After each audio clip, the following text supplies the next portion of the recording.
بسم الله الرحمن الرحيم. أنا السجين المحرر من سجن صدنايا الأحمر، العقيد لؤي يوسف. كنت قد نشرت مقطع فيديو تم بثه من على قناة الجزيرة عام 2014، وعلقت عليه بمنشور ملصق بالفيديو. وضحت فيه بأن هذا الملف أضعه بين يدي القيادة الجديدة للبلاد وأمام النيابة العامة استنادا للتعميم رقم 29 الصادر عن السيد وزير العدل. وأما قيامي في نشر هذا الملف من على مواقع الفيسبوك فهو من أجل أن يطلع كل السوريين على الفيلم الهندي الهزيل للأجهزة الأمنية المجرمة التي كان أسلوبها المعروف هو استخدام مواقع التواصل الاجتماعي من فيسبوك وغيرها للتغطية على جرائمها لإقناع الرأي العام في التهم التي كانت تؤلفها من عمالة وارتباط بالخارج وغيرها، كما فعلت معنا نحن الإخوة الثلاثة عندما قلنا لهم لا، مع العرض بأن هذا الملف يحتاج مني إلى تسجيل أكثر من مقطع فيديو أسجلهم تباعا. وأبدأ بموضوع سجن صدنايا الأحمر، شاغل البلاد والعباد بعد تحريره من جلاديه الذين جعلوه أكثر السجون العالم إجراما، حيث أن هذا السجن هو نفسه قد مر في حقبة بيضاء كما استمعتم إليه في مقطع الفيديو لقناة الجزيرة التي كانت هي الداعم الرئيسي لإسقاط هذا النظام المجرم، حيث قال السجناء عن هذه الحقبة البيضاء. قالوا: لقد أحدث العقيد لؤي يوسف انقلابا في السجن وقلب حياة المساجين إلى آخره. وقالوا أيضا في نفس الحلقة لقناة الجزيرة: وغدا صدنايا الجحيم بعينه بعد إبعاده من عمل السجون وتعيين مديرا جديدا للسجن. وأيضا فإن هذا السجن هو نفسه عندما حولته الإدارة الحالية والأجهزة الأمنية المجرمة إلى مسلخ بشري كما شاهدتموه بعد تحريره.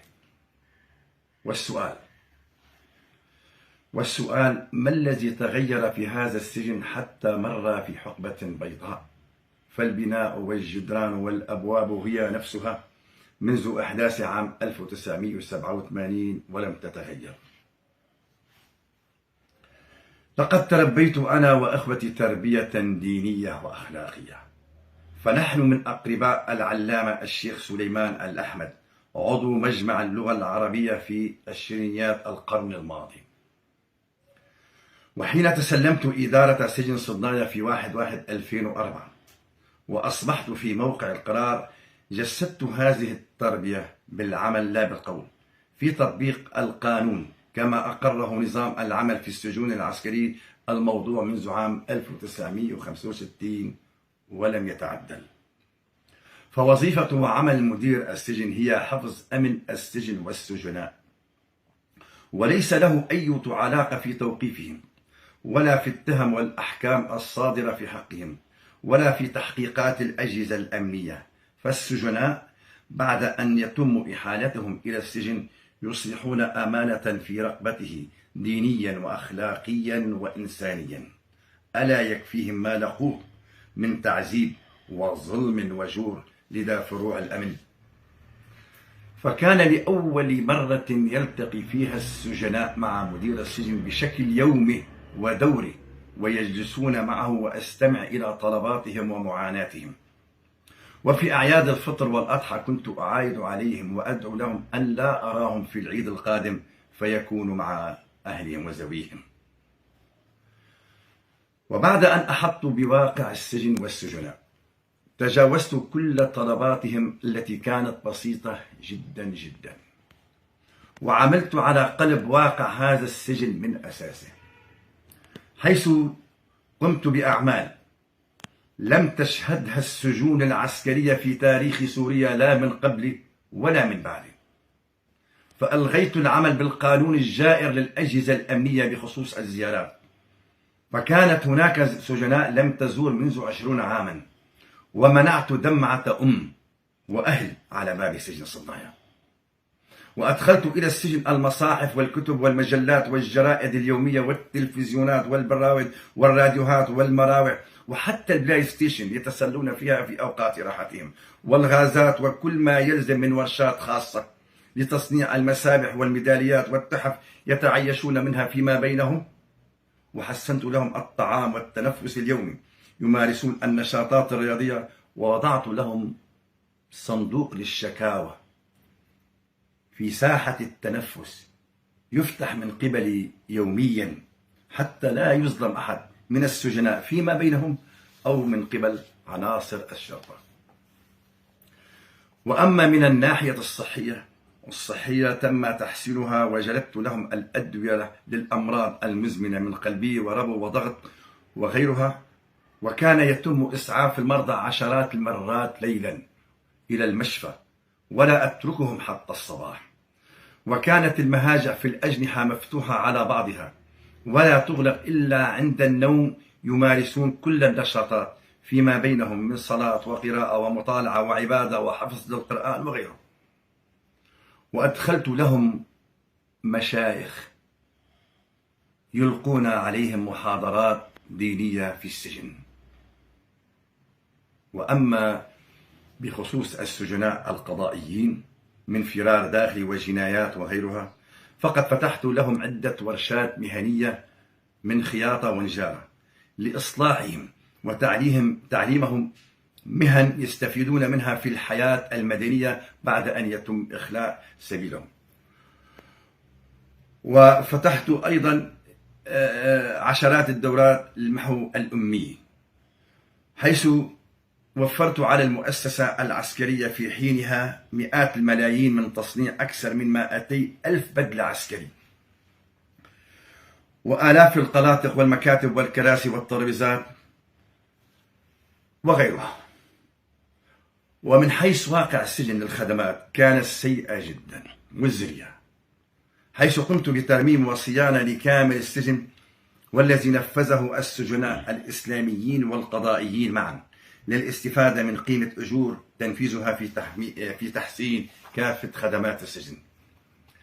إلا أن الفساد المالي لإدارة الأشغال العسكري استغلوا إبعادي ونقلي من السجون، وقاموا بسرقة تعب السجناء وسرقة مخصصات المشروع بقيمة 17 مليون ليرة سورية برعاية وحماية الأجهزة الأمنية المجرمة، ومعهم شريكا في تقاسم السرقات مدير مكتب القائد العام آنذاك.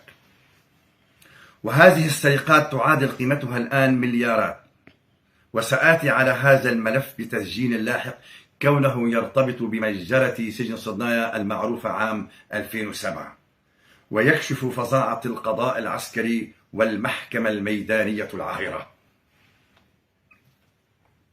هذه الحقبة البيضاء في السجن كان للواء بسام عبد المجيد قائد الشرطة العسكرية آنذاك القائد الوحيد من بين قادة كل الشرطة العسكرية الذي اهتم بواقع السجن والسجناء، ووقف سندا قويا في حماية من الأجهزة الأمنية المجرمة الذي أغضبها قيامي في هذه الأعمال، قائلين لي حرفيا: هذا سجن عسكري وليس سجنا مدنيا، وهذه الاستحقاقات لا تعطى للسجناء الأمنيين والإسلاميين.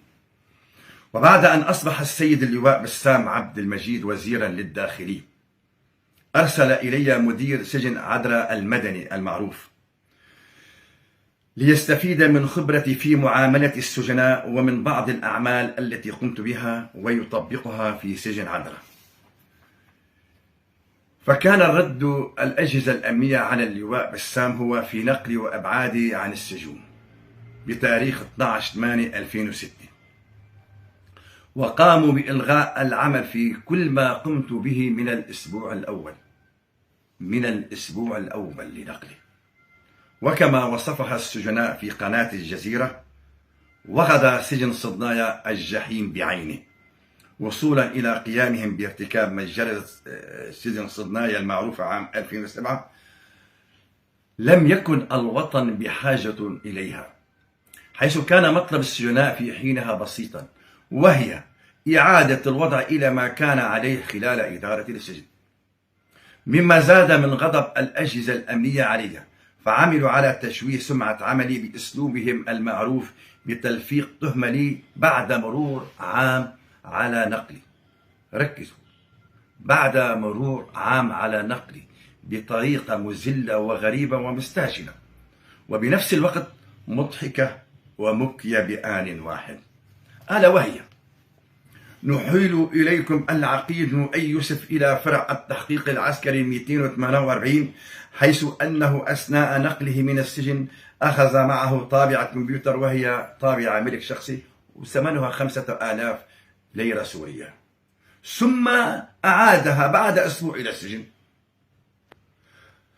والمضحك في هذه التهمة هي أنهم جعلوها دليلا على اتهامي باختلاس مواد وهمية لا وجود لها على الإطلاق، ولم تدخل السجن حتى يقع الجرم في اختلاسها في ركنيه المادي والمعنوي.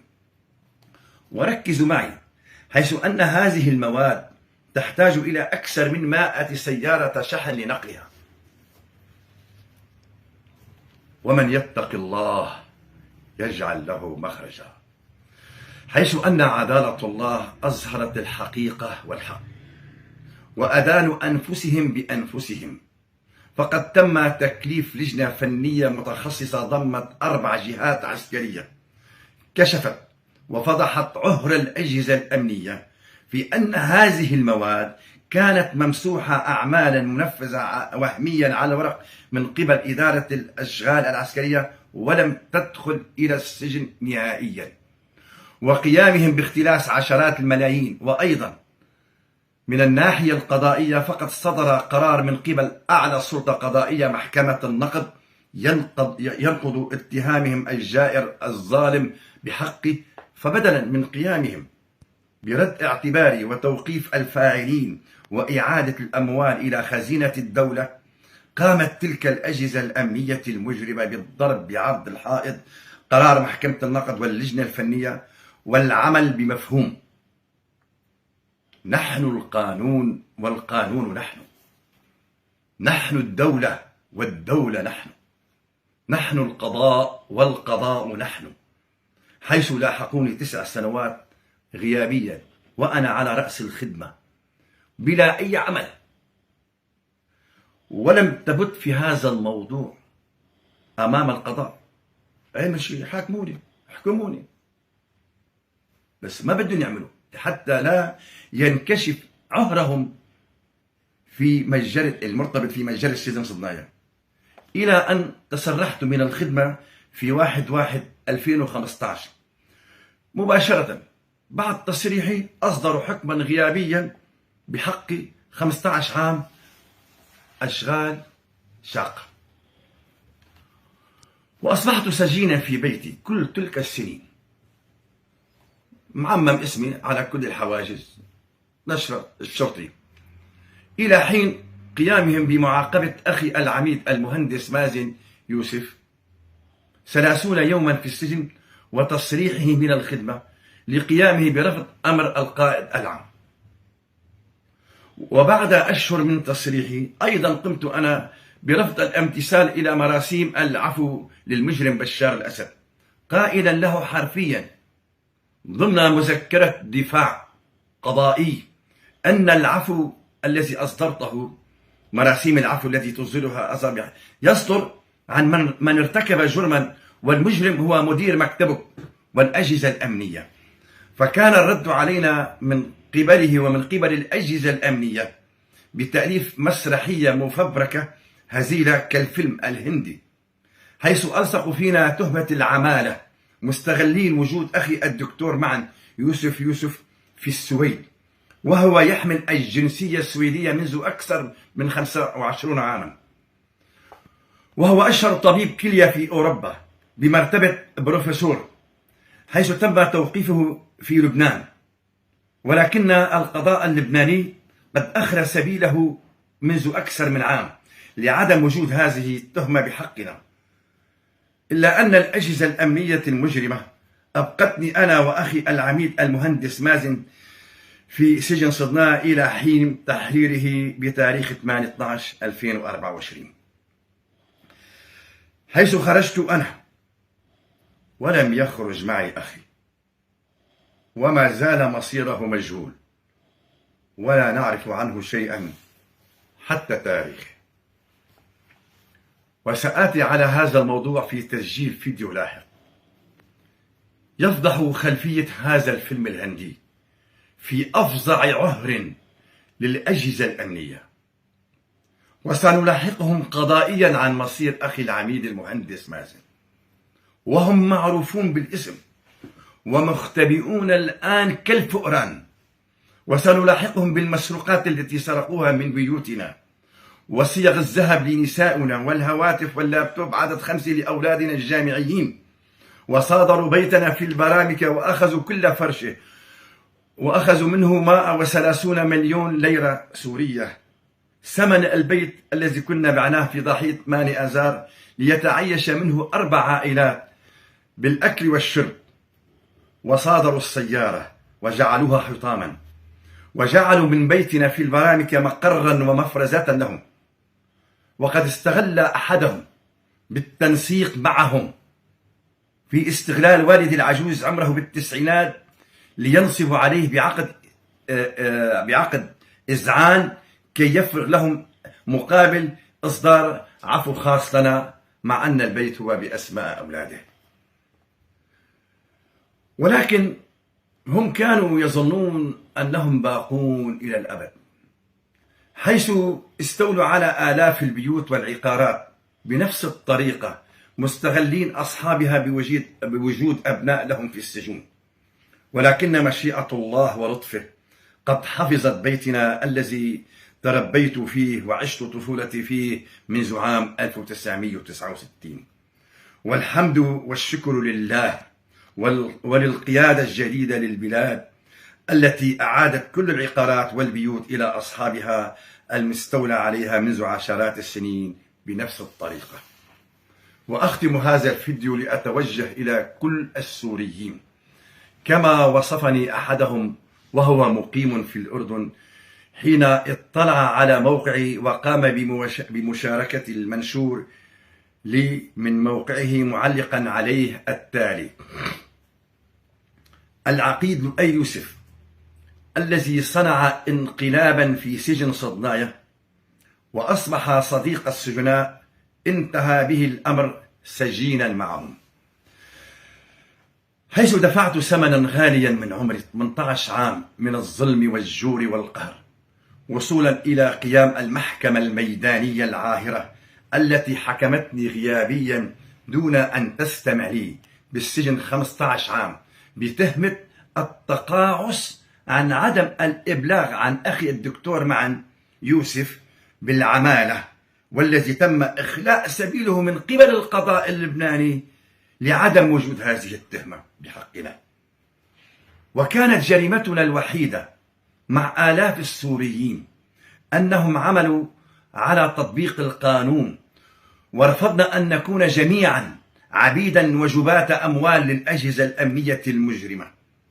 وأما المضحك في أسلوبهم خلال هذه الأزمة في جمع الأموال، وهي لا تفهمنا غلط، هذه الأموال ستذهب إلى مكتب أبناء الشهداء، ومن يرفض مباشرة يتهمونه: أنت ضد النظام، أنت لست معنا.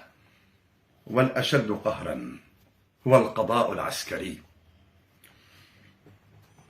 حيث امتثلت بتاريخ 5/12/2024 أمام محكمة الجنايات الثالثة، ويرأسها مستشارا مدنيا وعلى يمينه ويساره ضباط برتبة لواء، حيث أدخلوني إلى قوس المحكمة مكبلا بالقيد وأجلسوني على الأرض أمام قاعة المحاكمة، وكانت زوجتي وابنتي حاضرتين. لا أستطيع التكلم معهم ولا حتى السلام.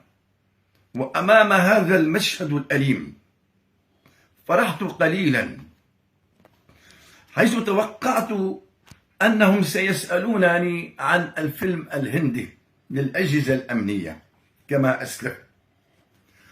وحين امتثلت أمام هيئة المحكمة وإذ أتفاجأ بأنهم يحاكموني بالطابعة الكمبيوتر. تخيلوا، بعد 15 سنة عم يسألوني عن طابعة الكمبيوتر كما أسلفت والمواد المهمية، حيث قلت لرئيس المحكمة: أنتم القضاء، أنتم أعلى سلطة، ولا تستطيع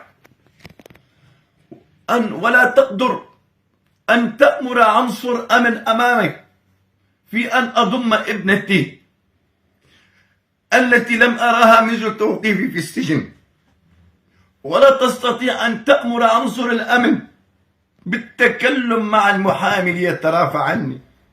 فقل لي وأنتم القضاء كيف أترافع عن حالي؟ قل. فأنهى الاستجواب وانصرف.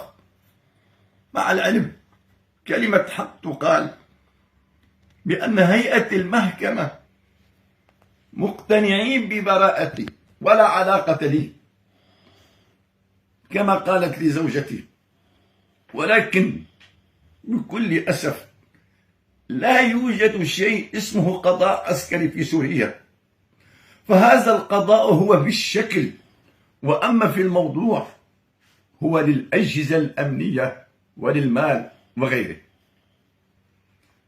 وشاءت عدالة الله أن توثق معي في القضاء، حيث قامت ابنتي بتسجيل صوتي من هاتفها، وسوف أنشره لاحقا. ويا ويل لقاضي الأرض من قاضي السماء، حيث جاءت العدالة الله بعد 3 أيام، بعد 3 أيام من محاكمة، وحررت سجن صدنايا. اعذروني لأنه كان موقف صعب، إني ما فيني ضم بنتي، ما فيني عنصر أمن أبي هون عليه رئيس محكمة، أي قضاء. وأختم وأقول بأن هذه الحقبة البيضاء لعملي وثقتها قناة الجزيرة الفضائية عام 2014، وهذا التوثيق للأعمال التي قمت بها لا يستطيع أحد نفيها ونكرانها بعد اليوم. لقد عملت الأجهزة الأمنية على إخفائها وقلب الحقائق، لكن الحمد لله عند الله لا يضيع حق.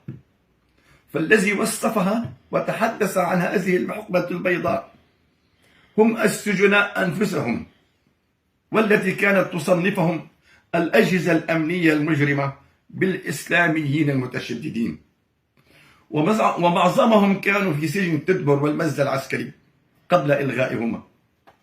وأتمنى من هؤلاء السجناء ممن يشاهدني منهم ويشاهد هذا الفيديو أن يتواصل معي على صفحتي لنحكي سوية، فقد أصبحت سجينا مثلكم، لنحكي سوية كما كنت أجتمع معكم في قاعة المطالعة والمهاجع والأجنحة، فعندي الكثير من الكلام. وأشير إلى ملاحظة كنت قد طلبتها في المنشور الذي نشرته لقناة الجزيرة، التريث بالتعليق حتى أنشر هذا الفيديو لي، وأترك الكلام لكم وللقضاء، فأنا واحد من آلاف وآلاف الذين استباحهم فرعون هذا العصر وأجهزته الأمنية المجرمة، وقد أصبحوا في مزبلة التاريخ يختبئون كالفئران. لقد عبثوا في البلاد وقالوا في هذه الحياة لا مساس، ولهم موعدا مع الله لن يخلفوه أبدا. والسلام عليكم ورحمة الله وبركاته.